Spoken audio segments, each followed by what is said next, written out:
may have heard the term sober curious lately, as more and more people are trading in the booze and bad habits for a more healthy and fully present lifestyle.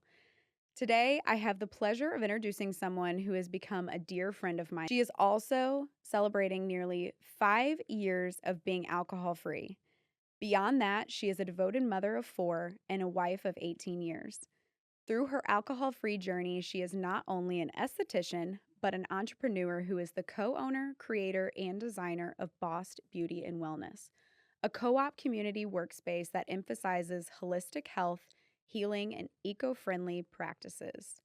Okay, and with that, welcome Savannah Christiansen to the show. Thank you for having me.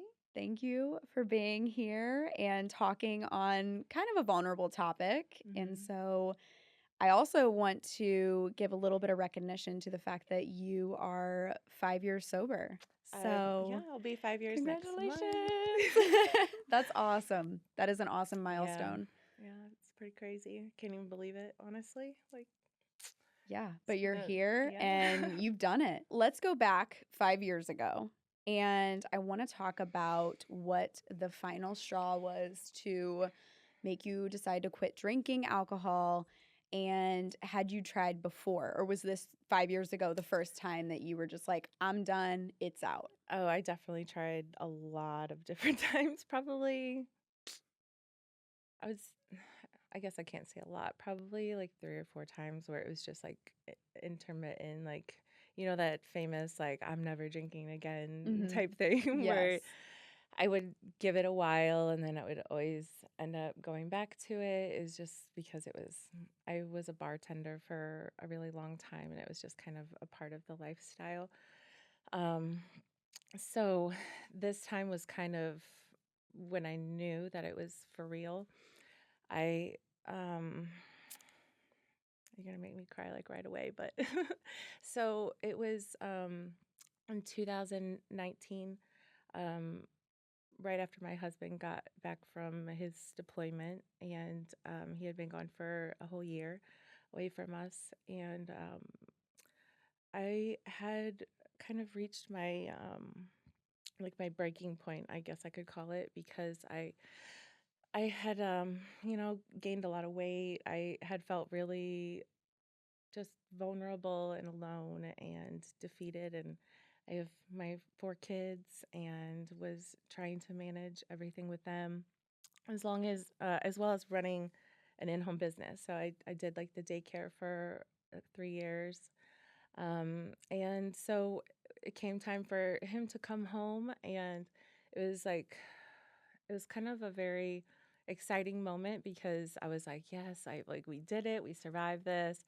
And he came home, and honestly, he was just different, and it made it really hard to adapt to him being back in our lives after being gone for so long, and him dealing with what he was dealing with. And I think after seeing him like that and seeing kind of like myself and where I was, I had gained, like, I was up to 240 pounds. I just felt like I was at my absolute lowest point. I was on every medication possible, anti-anxiety medicines, depression medicines, ADHD medication, and just diagnosed with disease after disease. And I just kind of looked at myself in the mirror and was like, what have you done to yourself? And like, you have to really get a hold on this or you're going to lose your family. Because if I didn't make a change, I really think that would have happened, because just the way things were going, like, we were both miserable and unhappy. And I knew had to be a turning point. And so I had to make that decision to finally quit. And that was on July 8th of 2019. Wow. And that was it. That was it. I've never touched it again since then. Wow. So it sounds like it it was at its worst point as he was gone. Oh And then yeah. when he got back, it continued a little bit, which was then obviously like hard on your marriage, like you Mhm. said. And then that is through going through that, you were like, no, I'm Yeah, done. it was just like a perfect storm of events where I just kind of had this clarity moment, and I was like, I think the form of the way that I used alcohol really kind of shifted because I have really bad social anxiety and I have my whole life. Mm. Um, since I was a little kid, so I just kind of really lived in this world of fear and being afraid, and so it kind of just always evolved, and at that point it had really evolved into trying to use it as a way to cover up my sadness and being alone. So I just knew at that point that it was going to start getting really scary if I kept going. Yes. So what do you feel like was different? Because I know you said that you had attempted to cut it out Hmm. before. What do you think changed this time that was that helped you be able to like be done with it for Right. good? I would say my family and my husband, like, because I kind of started seeing patterns that, like, things that I necessarily, like, grew up with and was surrounded by, and I didn't want that for my family. And I, I can recognize those patterns and see them, and even more clearly now, like, a lot of things just kind of start making more sense as this more and more you're like separated from alcohol, like your mind just becomes clearer and you start seeing old behaviors and old patterns, and different things will come up and kind of remind you of a time when maybe you thought that like the drinking was okay. And because honestly I was never really like a I have to have it type of alcoholic. I was kind of more of a if I went out into social settings, any type of environment where I'm not comfortable in, I would drink to feel comfortable. And then a lot of times that would just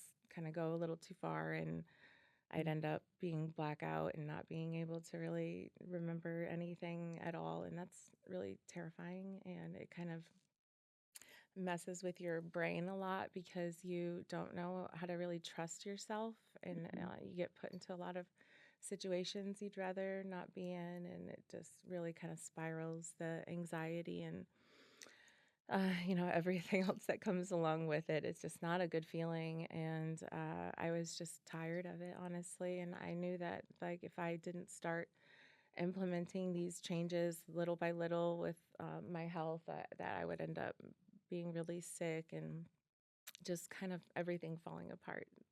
Absolutely. So, what age were you when you were going through this? So let's see, that was 2019. I'm 38 right now, so I don't know how to do math. So however Five long that 5 years ago. So the okay, yeah, 30 the five, yeah, 33, yeah, five 33. five Okay. years because that'll be my 5 years. So, And when yeah, do you that feel was like it really started um to where you decided like, okay, 5 years ago I'm quitting? When do you think it started the lead up to that?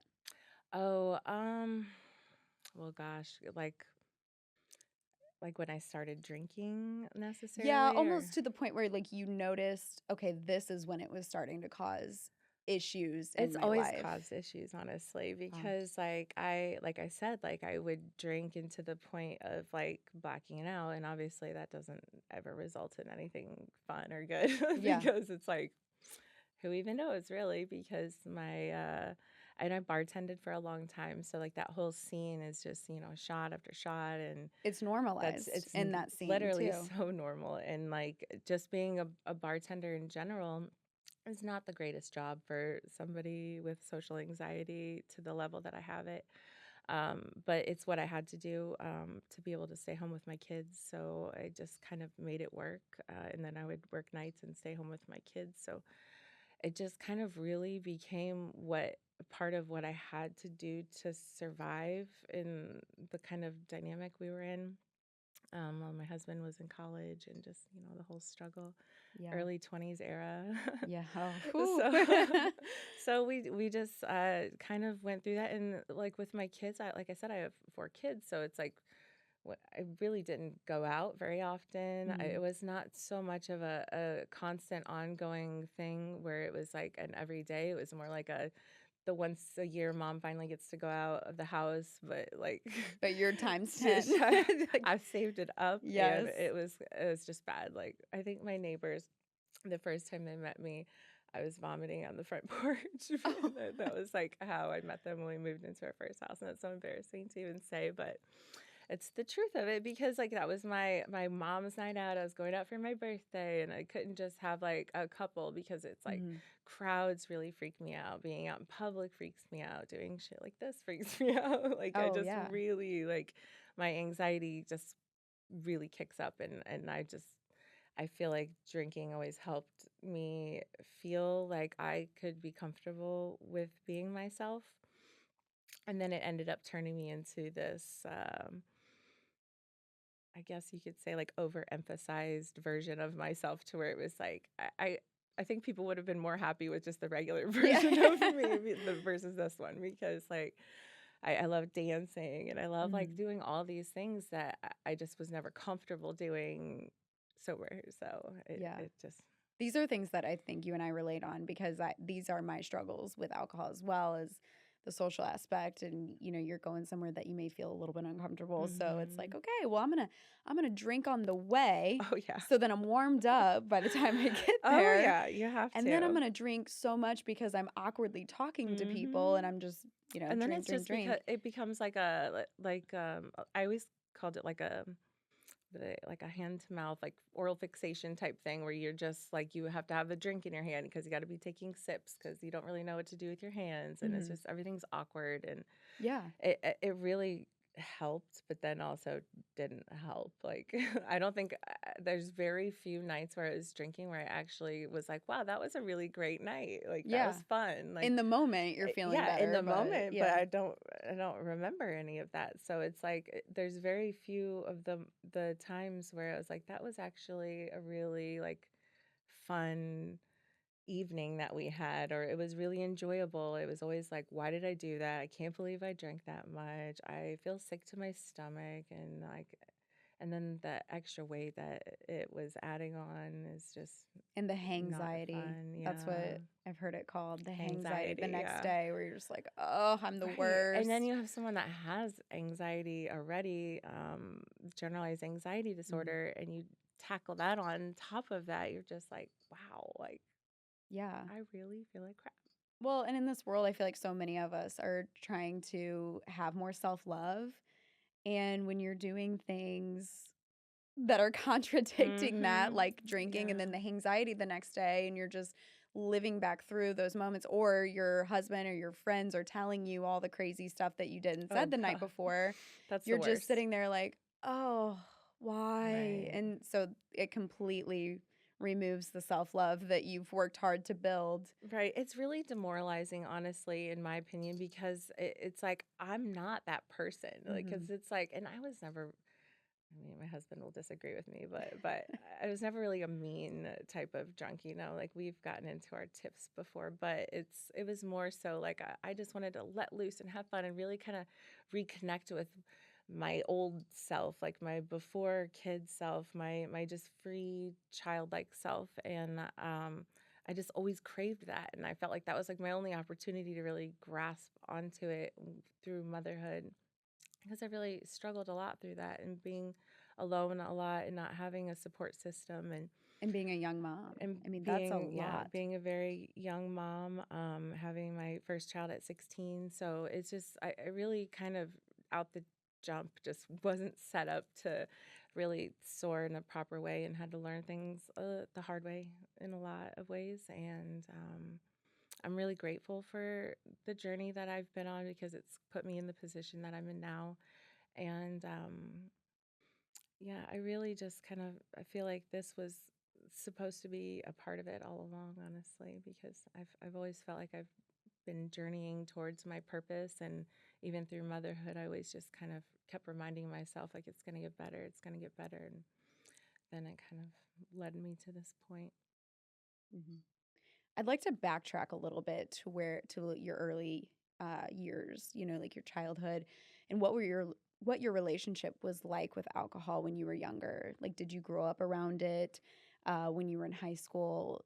I know you just said you were pregnant at Mhm. 16, But prior to that, or maybe after having your daughter, were you one of those high schools or young aged kids that were a partier? I would say yes and no. I didn't really have a lot of friends because, like I said, I've always been really socially awkward and I've moved around a lot my whole life, coming from like a military family. So I never really was able to establish roots and really gain that like community and friends and stuff like that. So I was never really invited to a lot of stuff at all. I think at one point I did finally make a friend and we started hanging out, and then that's probably when it really started popping off with like going out and drinking. And the drinking was involved in the when I got pregnant with my first daughter. Um, but it just that aside from the slipping the little sip of the mudslide from my Mhm. parents' fridge or something like that. Like I would say that's probably right around whenever it started.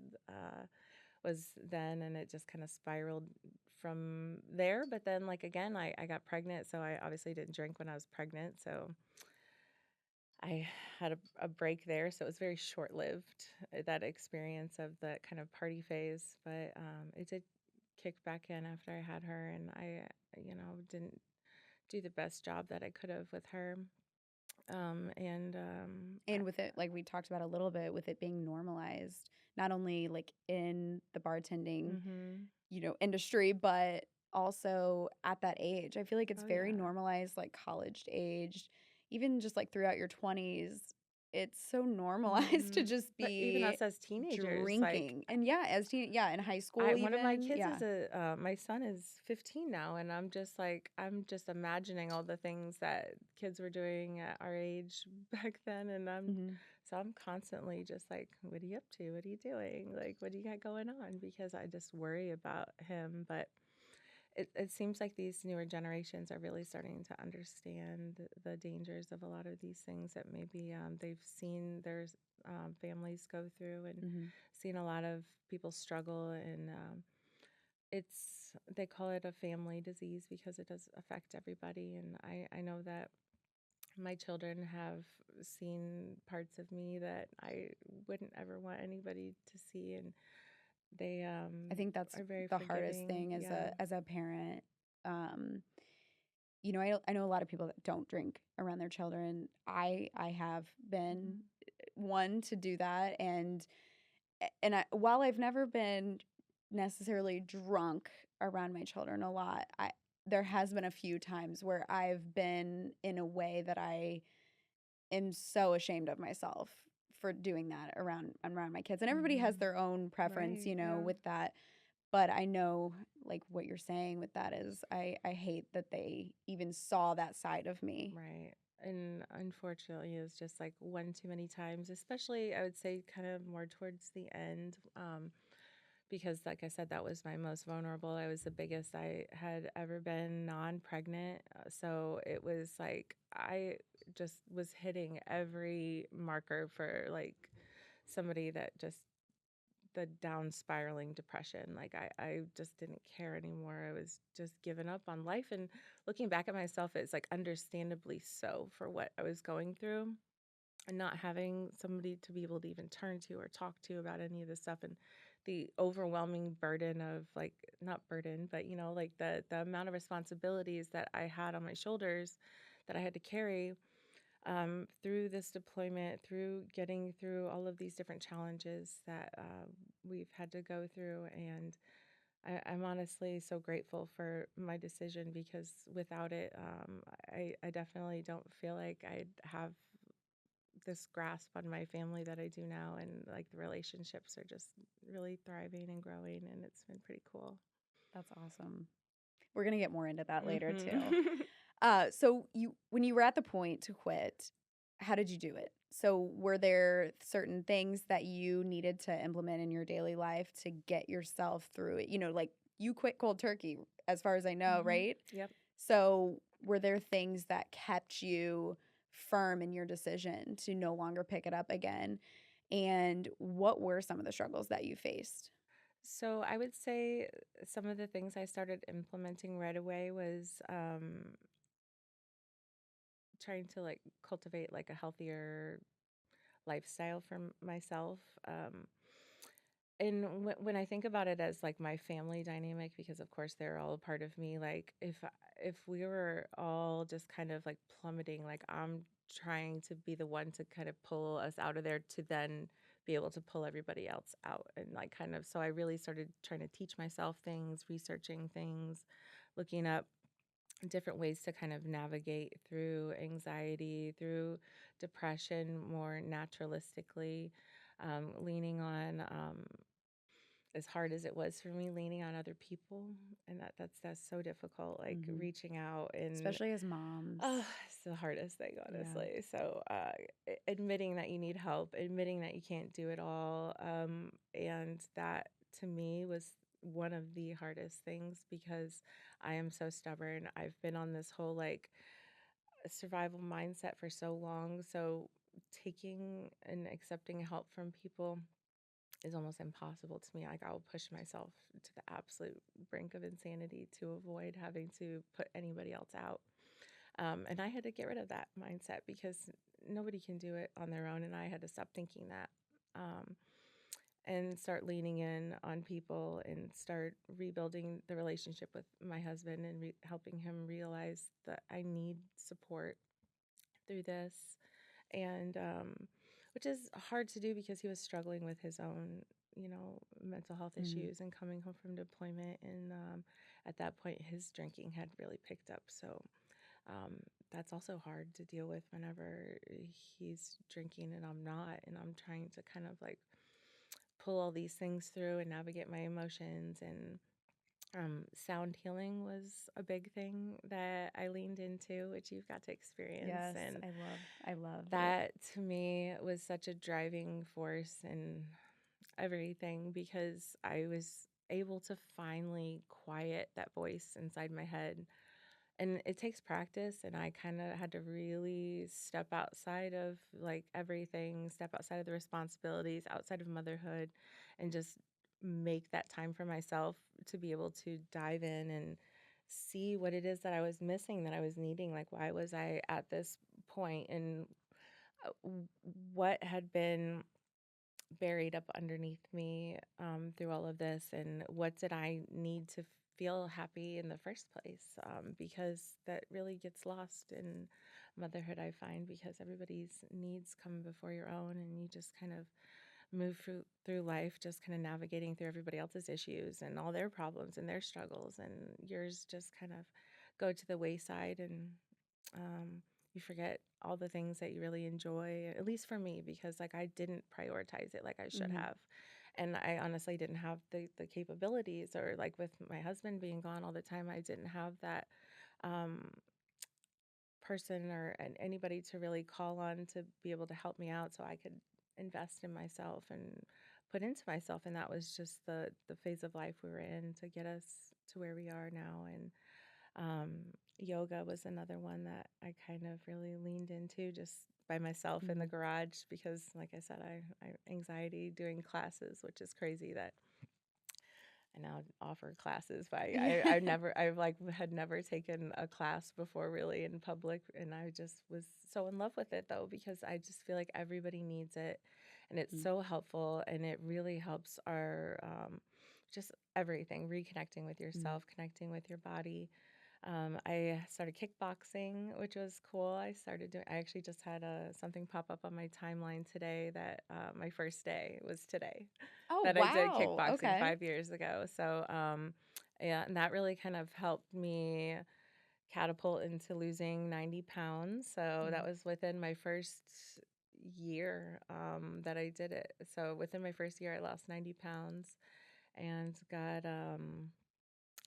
just started working on getting my skin health in check and working on prioritizing eating well and being active and doing all the things. Then COVID hit, and Right. things kind of changed a little bit, but I'm Yeah. still pushing through, and I'm still learning, still trying to get through things, navigate my emotions. learn how to stop fidgeting, things like that. Yeah. Were you someone who liked to use mocktails? Like, was No. that, or did you Actually, even mocktails is feel a that? pretty newer thing. Okay. Bubbly and sparkly waters were my jam. So it's like Okay. any sort of like flavored. I think I started with like the LaCroix waters, and then I Mhm. moved on, slowly started trying them all until I found some good ones. But we would do like some frozen fruit and stuff like that. But honestly, like I said, like I never really had a difficulty with like the alcohol itself. It was more Mhm. like an inside thing. Like it was just Yeah. like a medication for me to get through an experience. And what I actually started doing was just removing myself from experiences that I didn't want to experience, because I'm like, if I don't want to go to this type of thing and I'm not comfortable with it, then I'm just going to voice that instead of hiding it and being like forcing myself into situations.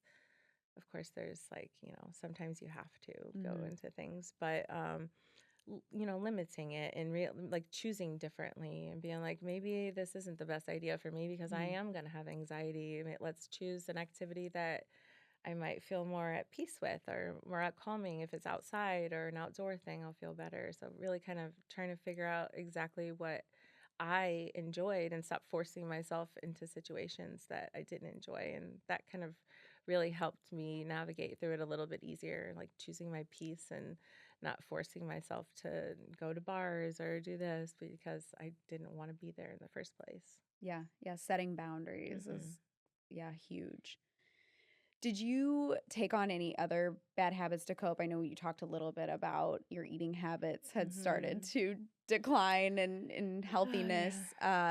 And especially because I know sometimes when we quit one thing, it's so easy to pick up another. So, what were some of the bad habits that you maybe started to pick up, but then you were like, no, no, I cannot do this? And Well, food is definitely a kryptonite of mine because I love food. So it's like, if I could find a way to like just like I struggled with eating disorders a lot, so I kind of it was a slippery slope for me. So it's like I kind of knew where my addictions lie because I do have so many of them, because having an addictive personality, you it's not really the substance, it's just you as a person, and like mhm. you can get addicted to anything really. Like there's people that get addicted to things that are even healthy. I And know a lot of people that are addicted yeah, to food yeah, and it's don't even hard. realize that they Well, the have the food addiction because you itself. wouldn't think that food, Mhm. like, but yeah, It's it's hard, and that's something that a lot of people, they wouldn't consider an addiction, so mhm. they just kind of, like, they'll brush it off, but if for real, it really is. Yes. It sends, like, the dopamine response, and you get that same feeling, that happiness that you feel, and, like, I know I get happy when I see food, so Right. Yeah. yeah, so I would say, like, as far as other addictions, like I kind of geared more towards like healthy things, like which also can be dangerous, like getting addicted to working out, where I would just be like, you know, making sure that I'm there every single day and making sure like that gets unhealthy as well for me, because then I'm like pushing myself too hard and not letting myself rest and weighing myself every day. And Mhm. so the struggle really comes back into play with like recognizing that the addiction is in within me, and that it could really go anywhere.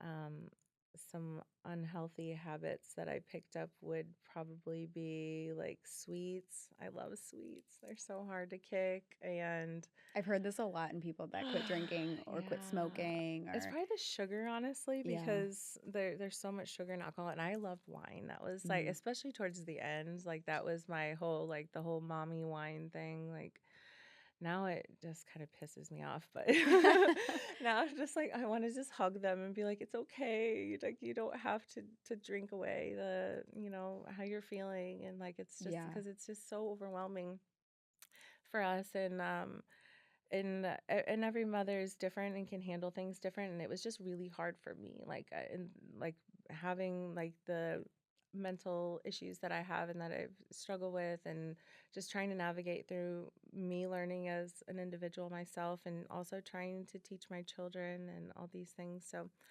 um I have use medical marijuana as well to help with my anxiety, and that's something that I still currently do use, and that helps benefit me in a lot of different ways, helps me just kind of, get through without all of the pharmaceuticals, without all the medications that I was on. It's just kind of really helping me navigate through this point of my life. Mhm. And I can't say that that would be forever because it also can, become a problem as well. So I find myself when I'm feeling more anxious, like nervous, doing it more often. And then I have to kind of be like, whoa, reel yourself back again. It's a lot of intention. Like, what is my intention Mhm. here? Because like I do have an artistic mindset. I love like really kind of connecting to my inner self to get into that ability to create. And it really does help me get there and kind of silence out a lot of the noise that I have going on. But for now, it's what I use and what helps me. And as far as if I'm, addicted to it or not, like it's just for me, it's my medication right now. So it's what's helping me be able to cope and get through, and then also be able to be present for my children, and while balancing a lot of different things that I'm balancing right now in life, along with my recovery and trying to feel better. So I technically don't like to call myself sober because I feel like that takes it away from people that are actually completely sober, Mm. but I guess it's considered like California sober, what they call Right. it. Well, I think you've taken a huge step away from, you know, things that were not great Hmm. into something more natural, I Right. guess. Yeah. Even though you're not technically totally sober, like Right. I think this is the better side of the Yes. spectrum. And like it doesn't work for everybody. It's not the Mhm. best. It's just what works for me because like I would otherwise be on an anxiety medication every single day of my life. And like that's something you take and then you're just good for the day. It's something that's socially acceptable. It's something that Mhm. people really don't really blink an eye at, but something like being a mom and bringing up something like that, it's technically like a lot of times get you stigmatized into a specific group. And it's hard and it's sometimes difficult to talk about it with people because you're afraid of what they're going to say or what they're going to think. But I'm learning to navigate through it and understand that doing what's best for me is what matters right now and what's best for my family. And um, for now, I just kind of use it as a way to help me get through this entire process because it's not like a one-time thing. You don't just Mhm. like quit and all of a sudden you're better. It's Yeah. you got to really go through some highs Yeah. and lows, and especially when you've got other things coming through life because now you're facing things head on. You're Mhm. really just kind of you're feeling an emotion and you don't get to just go and drink that emotion away at that night. Like it's Yeah. there. You have to You hold need to on to feel it. You have it, to get in feel it, it. Yeah. process it, Mhm. see what it is that's triggering you to like feel this way in the first place. And that really kind of makes you dive pretty deep. Like, why am I feeling this way? Why am I, reacting this way? And then figuring out how to deal with it from there because the work's not over at that point. Then you're just like, you've named it, and now you've got to figure out what to do with it, how to fix it, how to work with it. And that's how you grow through the process. Yeah, it sounds like a lot of inflection Mm, is what you've been going pretty much through. all. Yeah. Yeah. Did you lose friends and how did you manage going out with friends in an alcohol-driven environment? um, so I wouldn't say I lost friends because I didn't really have any.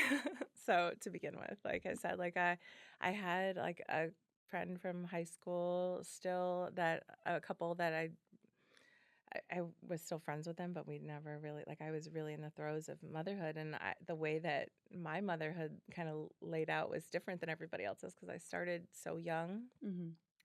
So at the point when I finally quit drinking, like I really was at a very sheltered, reclusive state to begin with. So I would say no, because if anything, it's actually been the only thing that's made me make friends. Yeah. So since I quit drinking, like I feel like I can't keep up with. Oh, like I've met so many amazing people, and it's just so bizarre how really connecting with myself and re-becoming who I was and being free and open to speaking with people and hearing them and just kind of relating to a lot of people through the things that I've been through and helping them. A lot of people have opened up to me and kind of come out and at one point were like shameful about the idea of quitting, but like me being open and talking about my struggles through it and um, what I've gone through with it, they just end up showing up at my doorstep somehow, like metaphorically, and they're Yeah. just there, and I'm just so grateful for all of the people that I've met because they'll just line up and they'll be like, I'm sober too, or I'm trying to quit, or I am quitting, or I have quit, and it's really powerful when you get a group of people together like that have been through similar life circumstances and then are also on the same path because you can really relate to them on a lot of different ways than with people that have not quit yet or don't intend to ever Mm. because there's a lot of wrapped up emotions that go into it and it's a roller coaster for real. Yeah. I would say that's my biggest struggle is like you said, I like to dance, I like to, go out, have fun. And so that's my struggle in sobriety is that I want to be able to, I mean, for an example, like my 30th birthday is coming up. We're going to Miami. I'm thinking, oh my gosh, I would love to go to a club in Miami, but I'm having anxiety about not drinking Hmm. because I'm like, will I want to even dance? Will I be fun? Like, I don't want to be boring. I'm in Miami. I want to live it up. I want to be out at whatever out because I feel like Miami doesn't get started Right. till midnight. So, You better take a nap. yeah, by like 1 a.m., I'm gonna be tired. So that's kind of my struggle in how to deal with that. So did you ever come across something like that with you loving to dance and do things like that Yeah, also? kind of, but also it depends on the level of which the people are drunk at the place where you're going to because sometimes it almost is better because you're just like nobody really knows or cares that you're not drunk and they're Yeah. being wild and crazy and then you could just be wild and crazy too but you're sober so it's like Yeah. nobody really knows the difference so you could just be dancing having a good old time. And you're gonna be the one remembering all this Right, yeah, craziness the and you'll be next the day. one Yeah. being like, "Hey, remember last night?" Yeah. It'd be finally the tables have turned now, and now you get to point it out. No, I would never do that to somebody because that's mortifying. I don't ever wanna be like, "So, do you remember what you did Oh. last night?" to Mhm. anybody. I'll just be like, "I know how it feels." Yes, been there. So your husband is also sober now. Yeah. When did he quit and why? And then what benefits has it had on not only your relationship but your family dynamic as well?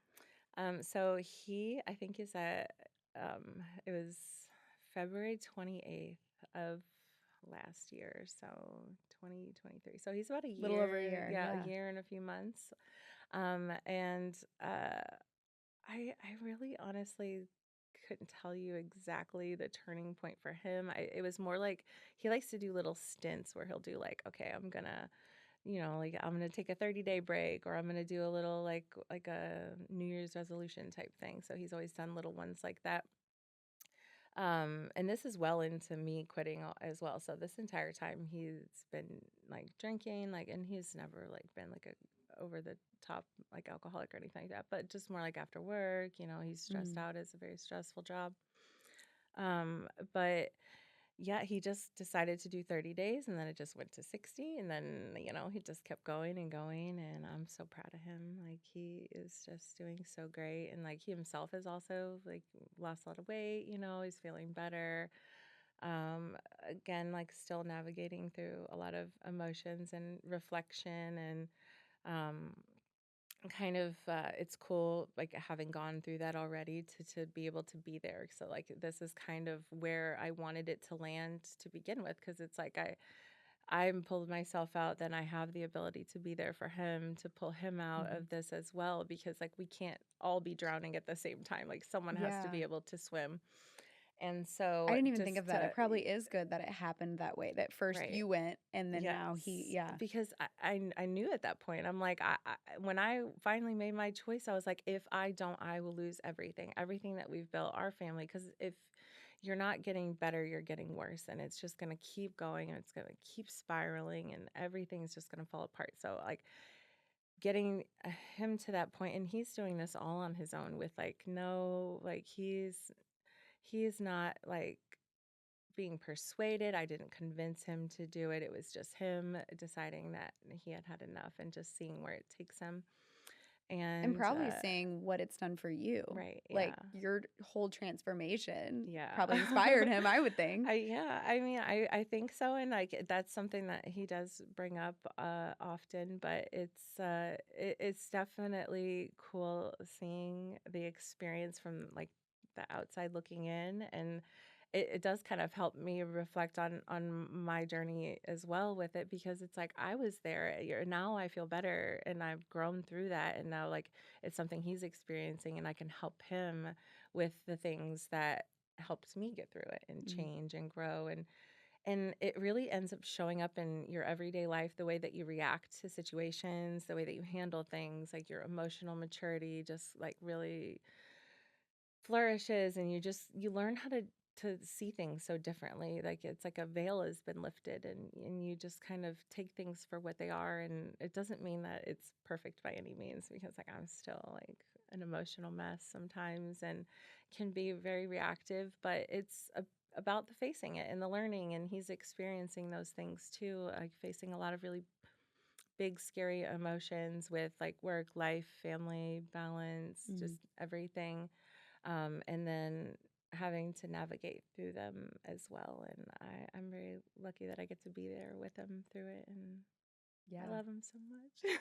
It's so true though, like the inflection that you do go through when you aren't drinking. Because I know like my husband and I, we do stints at a time, we're not totally sober by any means yet.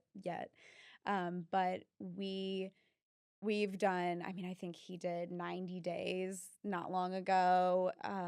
I can go 2 months and then all of a sudden be like, Right. I haven't drank in 2 months. Like, wow, this is the first drink I've had in 2 months. And so it's easy for us to do that. So I am grateful for that we don't have as much struggle as some people do. But like I said, the inflection that comes along with that once you do get sober and you're able to just kind of like sit in your be yourself and really just let that personality of you come out is huge. Yeah, and then it's like also figuring out what that is. Yeah. Like you got to Yes. really dig deep, like especially when you're like that buried, you're digging through emotions, through experiences, through memories, like you're just going through it all and just Mhm. kind of having to lay it all out in front of you, and there's always something new popping up. Like it's day after day, or just like, Yeah. oh, that's new. Like, there's something else I got to work on. Like, there's a new thing that I obviously am struggling with, and Yeah. I need to fix. My relationship with my kids, like my older, I call them my bigs and my littles because they're so far That's apart. But cute. my big ones, they've definitely saw a different side of me, at least like from their memory, like of course, I love my kids, and I've always have like made it my best effort to do the best that I can with what I had at the time. But I definitely was more emotionally volatile back then, and that necessarily didn't have anything to do with the drinking, because, like I said, like there could be months that I go by without drinking. It was just like my state of mind at that time, and being so overwhelmed and so just buried under life, and so lost, and not putting any time into myself, and just really losing that aspect of me, and that really weighs deeply on your soul, and it's hard to manage, and they felt that through Mm. so my younger kids, like they see me as like happy and like responsive and caring about like their emotions and their feelings, because I know how to navigate through them myself now. Before, with my other ones, I really didn't know how to do it. So I just kind of reacted the way I just knew. Mm-hmm. And it wasn't the greatest. And I have to try really hard to forgive myself for those years and just do my best to rebuild my relationships with my older kids. And so far, it's going pretty well. So I love them so much. Do you feel like the relationship between you and your husband has improved as you both have gotten sober? Oh yeah, for sure. Because we're actually communicating now. I know Yeah. it's weird. No, that it's I know firsthand how it is. Yeah. it's like it was very much learning not to overreact, not to imply, not to assume, because I think I did a lot of what do they call it, like deflecting, like where I would kind of like take my own insecurities and throw them at him. And just we fought a lot throughout those years, and just me even building up all that resentment, um, having to be alone and just not really have him be there to support, but at the same time understanding like this is what he had to do. This is for work, and he's supporting our family. And it's just a very difficult dynamic, especially whenever you don't have support and help with the children or with anybody to be there for you. So it really kind of created this terrible, you know,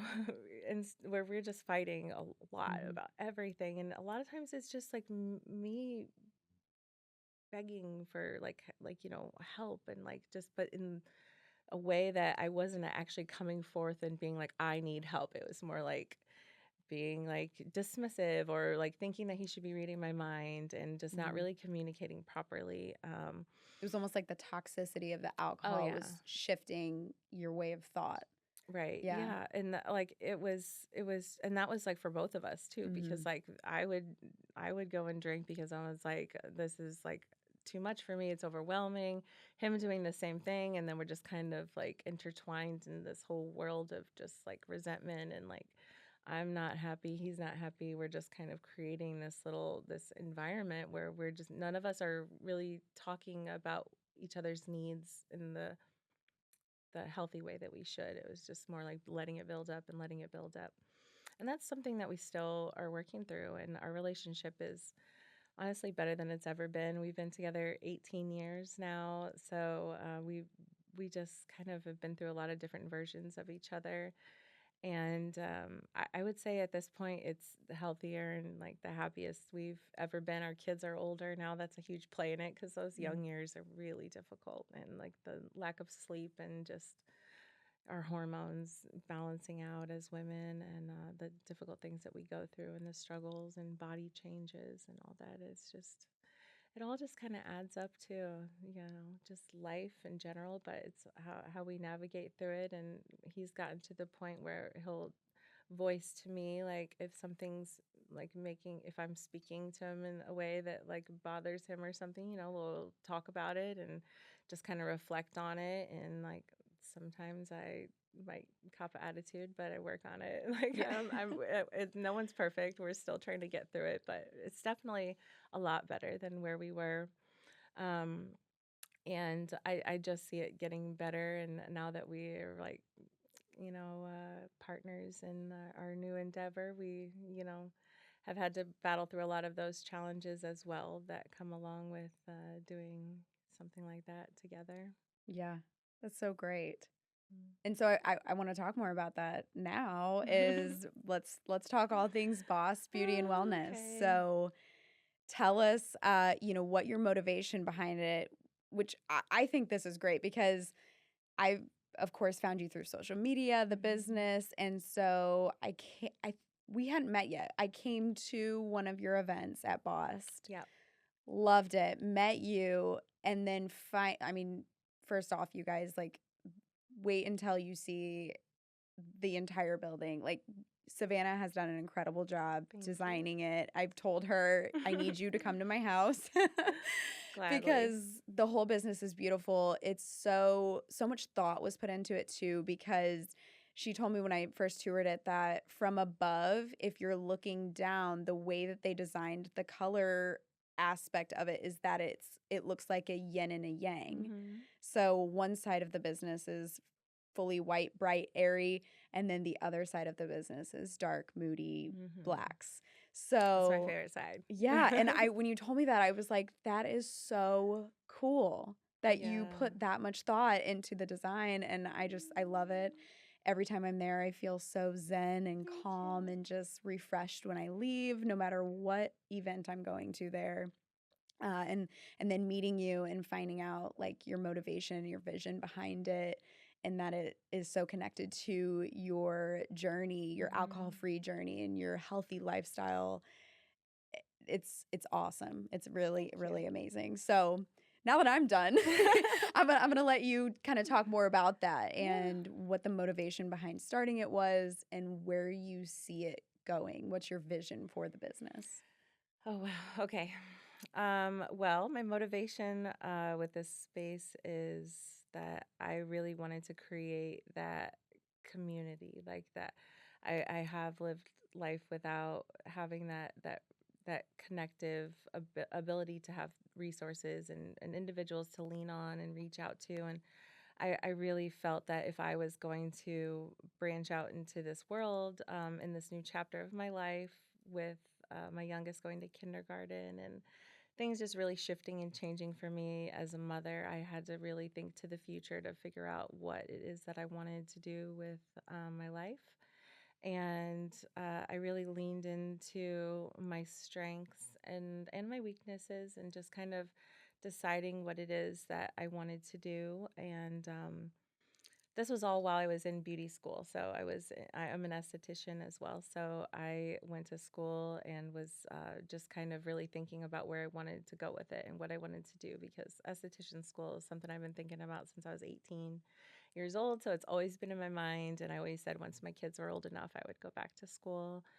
And that's what I ended up doing. So I was like, okay, now what? Like, I need to figure out what it is that I'm going to do. And so creating this company and this idea just kind of really sparked from that creative part of my brain that I dug into and just really tried to captivate what it is that I would want in a space, in a business for myself because I was thinking about where a place that I would want to work and a place that I would feel comfortable going out into the world and be able to provide a service for people.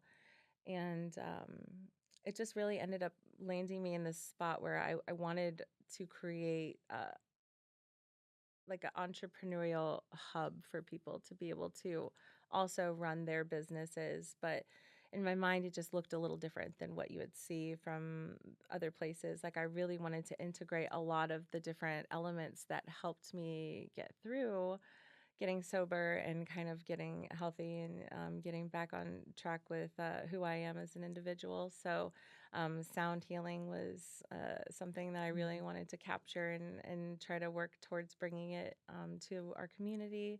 And there are already a lot of really great places around that do things like that, but I just really wanted to kind of put my own twist on it and just provide space for people that are small businesses and wanted another type of venue to provide their services in. And yoga, like just that studio is huge for me because I'm like, I don't care what anybody says. I'm getting the studio. I'm going to build the studio. It's going to have these really cool doors. Like, I just had the vision of what it was going Mm. to look like because I felt like I had to create the environment that I would be able to thrive in myself to continue this healthy journey, Yeah. not getting wrapped up in other people's like issues and drama and like I'm so far separating myself from all of that that I just really had to kind of like, dig my own little space out and carve it out and wanted to provide that for other people. So by creating the suites as well, I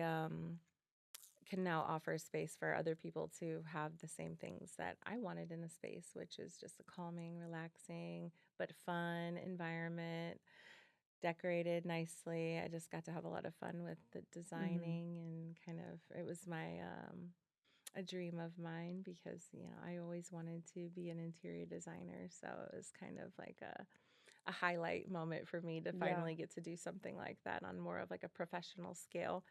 Um, You so poured like all your passions into I one. Like know, yeah. you're able to practice aesthetics. Mhm. You were able to design the whole thing. You have yoga, sound Yeah. healing.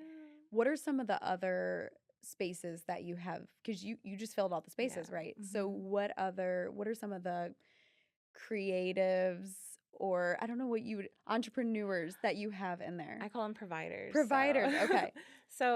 we have two hairstylists right now, and then we have, and they're amazing. Then we have an esthetician who also does massage. She does like hydrofacials, lipo, cavitation. She does, let's see, massage therapy, eyelashes. So she kind of Wow. she does everything. Yeah. And then we have a nurse injector, and then there's me, and then I do aesthetics, brow tinting, lashes, stuff like that. And then in my room is also a rental room where people can rent it by the day. So I have a nurse and a doctor that will be using the space, and then we have a tattoo artist that's going to be using the space, and then we have two tattoo artists that just started a business together in one of the rooms. And then we have a nail salon that's going in, and then soon to be chiropractic care. So, This is kind so of really exciting. wanting to round it out and keep it to where we had like a little bit of everything so people could really focus on like the self-care aspect of Mhm. it and be able to really engage mind, body, and soul to really, reconnect with yourself. Yeah. And then on the other side is where you have the Hmm. studio Yeah. with these events. I mean, you have events monthly, Hmm. right? Like Yeah, multiple. it's growing. Like I said, we haven't been open that long, less than a year. So we're working on building it up, but wellness events, just really trying to get people to see the space as looking like what they would want it to look like their event. Mhm. We have like a wellness event coming up. The lounge and the yoga studio are rentable by the hour. And then we also do like collab events too, where we'll like, do profit share, where we like host it and help other people put their events together. And yeah, it's an alcohol-free event space, so that's why I'm advertising it as, because I was very passionate about keeping it an alcohol-free space, because I Yes. feel like that's important Mm. to kind of what I'm wanting to provide and what Yeah. I stand on. Not that I have a problem with other people drinking alcohol or anything like that. It's just if I'm going to be providing wellness in a space and really trying to help people get better, which is what I want. That's like my ultimate goal, is to just really kind of help people navigate through a lot of different types of struggles in life, and meeting people and just kind of seeing that so many people are interested in this type of like lifestyle, and just moving in that direction, and understanding that it's not a linear process and that it's ups and downs, Mhm. and helping them understand that there are other ways to be involved and have fun and enjoy yourself that don't have to really, navigate around alcohol. Like, you can throw a birthday party here, or you can throw a baby shower here, or a bridal shower, and then just really keep it healthy and feel good and do some yoga or some sound, and you can um, kind of a la carte your experience, and we could do mocktail services, and just, Yeah.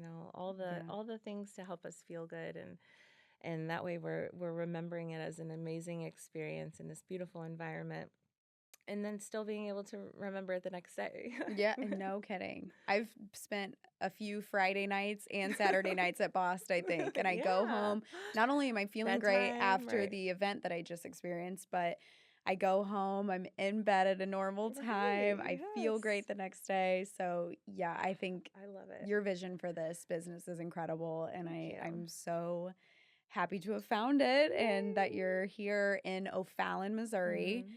And can you give the address?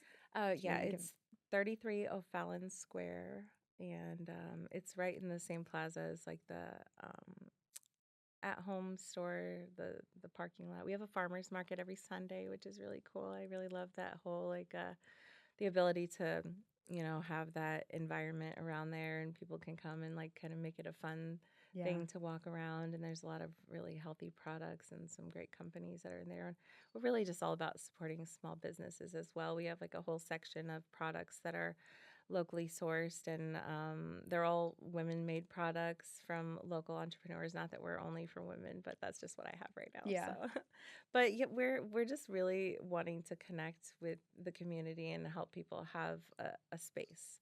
Because I feel like a lot of people, they'll try something and they'll go somewhere and it's just they don't feel like they fit in and they Mhm. don't vibe well, and then they give up on it completely because Especially there's us woo-woo girls, oh you oh know? yeah, oh Like yeah, I'm like, sometimes absolutely. I'm too woo for Right, certain settings. exactly. And Yeah. it's a skill, so it's like Mhm. there somebody that feels more comfortable somewhere else, like I love that. I want them to feel comfortable where they are. So if they're at a place and they're like, this is my community, I've now created this environment where I'm meeting new people, I'm connecting, I'm going to community like groups and work meetings and workshops and like all these things, like that is beautiful to me, and I want people to experience that. And that's why I thought that by creating this I could just help people form those communities that I've just been missing in my life.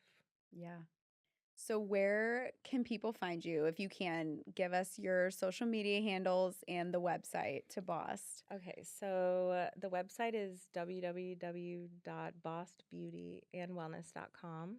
And then we're just Boss Beauty and Wellness on Instagram. I don't know the exact the little Yeah. handle, but we do have a Facebook page. But I kind of have two, so I'll have to. Which will all be tagged in the show Yeah, notes. I'll have So, to send you the right one because okay. I accidentally made one that was not for businesses, and I don't know how to delete Oh, it. this is a fraud account. Someone to report Okay. it, please.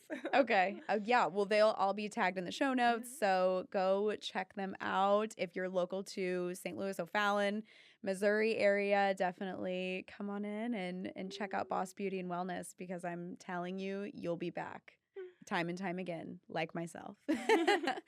Well, Savannah, thank you so much for coming on the show and talking about your alcohol-free journey and your healthy living and wellness and your family and everything you've had to share today. Thank It's been you. a pleasure having you. As always, I appreciate you all so much for listening. My goal is for these episodes to at least help one person in some aspect of their life. So if you like what you hear, don't forget to follow, like, subscribe to the show, as well as follow us on social media at Inside Voice Pod. Thanks.